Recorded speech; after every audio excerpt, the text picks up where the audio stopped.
നമസ്കാരം, എല്ലാവർക്കും ഹിസ്റ്റോറിയിലേക്ക് സ്വാഗതം. ആദ്യമായി ഈ വീഡിയോ കാണുന്നവർ സബ്സ്ക്രൈബ് ചെയ്യുക, ബെൽ ഐക്കൺ അമർത്തുക.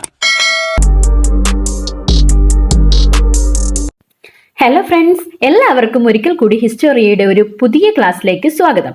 കഴിഞ്ഞ ക്ലാസ്സിൽ നമ്മൾ ബാബറുമായി ബന്ധപ്പെട്ടുള്ള കുറച്ച് ഫാക്റ്റുകളായിരുന്നു പഠിച്ചിട്ടുണ്ടായിരുന്നത്, അല്ലേ? ഓർക്കുന്നില്ലേ? ഇന്ന് നമ്മൾ അദ്ദേഹത്തിന്റെ മകനും പിൻഗാമിയുമായിട്ടുള്ള ഹുമയൂണുമായി ബന്ധപ്പെട്ടുള്ള കുറച്ച് ഫാക്റ്റുകളാണ് പഠിക്കാനായിട്ട് പോകുന്നത്. എല്ലാവരും റെഡിയല്ലേ? ഹുമയൂൺ മുഗൾ സാമ്രാജ്യത്തിലെ രണ്ടാമത്തെ രാജാവാണ് ഹുമയൂൺ എന്ന് പറയുന്നത്, അതായത് ബാബറിന്റെ പിൻഗാമി. ഹുമയൂൺ 13ാമത്തെ വയസ്സിലാണ് അധികാരത്തിലേക്ക് വരുന്നത്. ഹുമയൂണിന് വെല്ലുവിളി ഉണ്ടാക്കിയിട്ടുള്ള സൂർ രാജാവാണ് ഷേർഷാ എന്ന് പറയുന്നത്. ഷേർഷാ ആരാണെന്ന് നമ്മൾ ഇനി വരുന്ന ക്ലാസ്സുകളിൽ ഡീറ്റെയിൽ ആയിട്ട് പഠിക്കുന്നുണ്ട്. എന്നാലും ഹുമയൂണിനെ അധികാരത്തിൽ നിന്നും പുറത്താക്കിയ സൂർ വംശത്തിലെ രാജാവ് ആരാണെന്ന് ചോദിച്ചിട്ടുണ്ടെങ്കിൽ അതാരാണ്? ഷേർഷയാണ്. കാനൂജ് ചൗസ യുദ്ധങ്ങൾ നടന്നത് ആരുടെ കാലഘട്ടത്തിലാണ്? ഹുമയൂണിന്റെ കാലഘട്ടത്തിലാണ്. രണ്ട് യുദ്ധങ്ങളിലും പരാജയപ്പെട്ട ഹുമയൂൺ സാമ്രാജ്യം വിട്ടുപോകാൻ നിർബന്ധിക്കപ്പെടുകയാണ് ചെയ്തത്. ആ കാലത്ത് സിന്ധിലെ അമർകോട്ടിൽ വെച്ചിട്ടാണ് ഹുമയൂണിന്റെ പുത്രനും അതുപോലെ മുഗൾ സാമ്രാജ്യത്തിലെ ഏറ്റവും പ്രശസ്തനുമായിട്ടുള്ള ചക്രവർത്തിയായ അക്ബർ ദി ഗ്രേറ്റ് ജനിക്കുന്നത്. എവിടെ വെച്ചാണ്? സിന്ധിലെ അമർകോട്ടിൽ വെച്ചാണ് അക്ബർ ജനിക്കുന്നത്. ഹുമയൂൺ എന്ന് പറയുന്ന വാക്കിനർത്ഥം ഭാഗ്യവാൻ എന്നാണ്, ഫോർച്ചുനേറ്റ്. കാബൂളിലാണ് ഇദ്ദേഹം ജനിച്ചത്, അല്ലെ? നമ്മൾ ബാബറിന്റെ കാര്യം പഠിച്ചിട്ടുണ്ടായിരുന്നു. ബാബർ എവിടെയാണ് ജനിച്ചത്? കാബൂളിലായിരുന്നു അദ്ദേഹത്തിന്റെ ജന്മദേശം എന്ന് പറയുന്നത്. അതുകൊണ്ട് തന്നെ മകനായിട്ടുള്ള ഹുമയൂണും കാബൂളിലാണ് ജനിച്ചത്. ഭരണത്തിൽ നിന്നും വിട്ടു നിൽക്കേണ്ടി വന്നിട്ടുള്ള ഏക മുഗൾ ചക്രവർത്തി ആരാണെന്ന് ചോദിച്ചാൽ അതിനുത്തരം ഹുമയൂണാണ്. അത് ഞാൻ പറഞ്ഞു നേരത്തെ.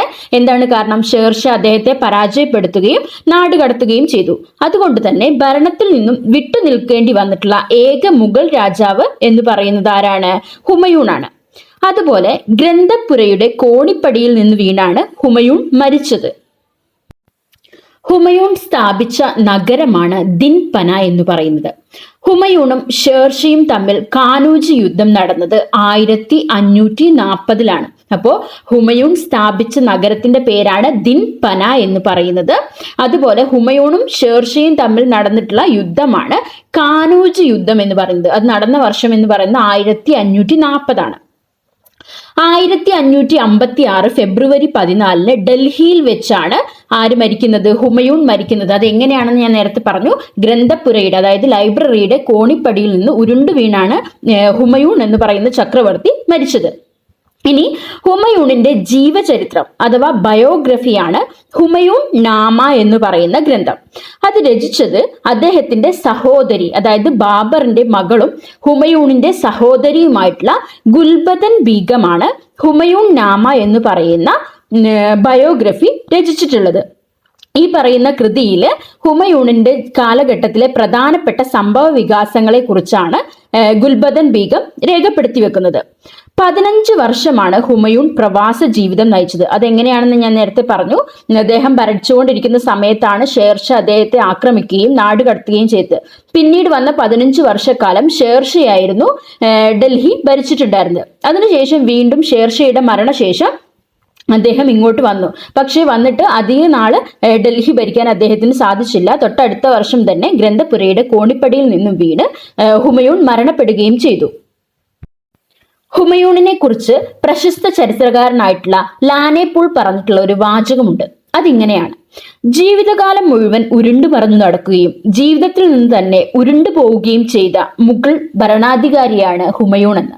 കാരണം നമുക്കറിയാം, അല്ലെ? ഷേർഷയെ പേടിച്ച് നാട് വിട്ടു പോവുകയും തിരിച്ചു വന്നതിന് ശേഷം അദ്ദേഹം എന്ത് ചെയ്തു? ഗ്രന്ഥപുരയുടെ കോണിപ്പടിയിൽ നിന്ന് വീണ് മരിക്കുകയും ചെയ്തു.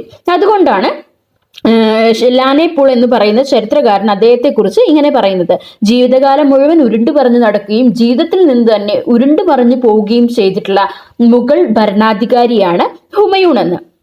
ഈ ഹുമയൂണിന്റെ ശവകുടീരം സ്ഥിതി ചെയ്യുന്നത് ഡൽഹിയിലാണ്. ഓക്കെ, അപ്പോൾ നമ്മൾ ഇന്ന് ഹുമയൂണുമായി ബന്ധപ്പെട്ടിട്ടുള്ള കുറച്ച് ഫാക്റ്റുകളാണ് പഠിച്ചിട്ടുള്ളത്. എല്ലാവർക്കും ഈ ഒരു വീഡിയോ ഉപകാരപ്രദമായി എന്ന് വിശ്വസിക്കുന്നു.